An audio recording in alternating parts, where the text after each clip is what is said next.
Well, outgoing Reserve Bank Governor Philip Lowe has gone off script while speaking at the G20 finance ministers meeting in India. He criticised governments and politicians for not prioritising structural reforms to boost productivity growth. Dr Lowe believes the inaction is endangering material living standards, worsening income inequality and negatively impacting social services. He'll be replaced as the RBA governor by his deputy Michelle Bullock in September. Joining us live now, AMP's Capital Chief Economist Shane Oliver. Good to see you, Shane. How many more rate rises does AMP forecast that Australian mortgage owners will have to endure? Well, we're forecasting another one or two hikes, but I must admit we are getting pretty close to the top. I know I've been saying that for a while, but I think we are getting there. We're seeing clear evidence that inflation is starting to fall, and not just in Australia, but globally, particularly in the US.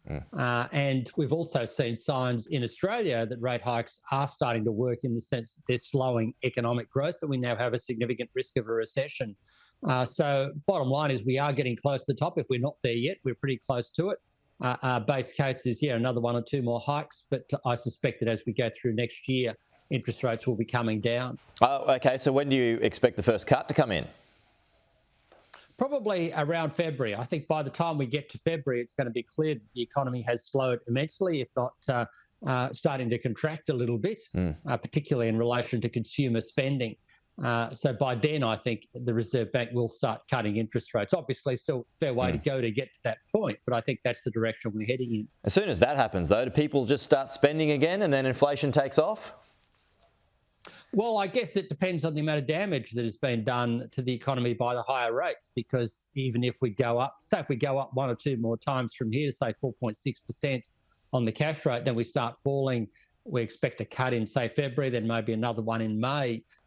Rates will still be very high compared to where they've once come from, and that impact of high rates will still be feeding through the economy. So it will take a while before interest rate hikes start to stimulate, interest rate cuts eventually start to stimulate things again. So have you factored in a rise and increase to the minimum wage in your forecasts?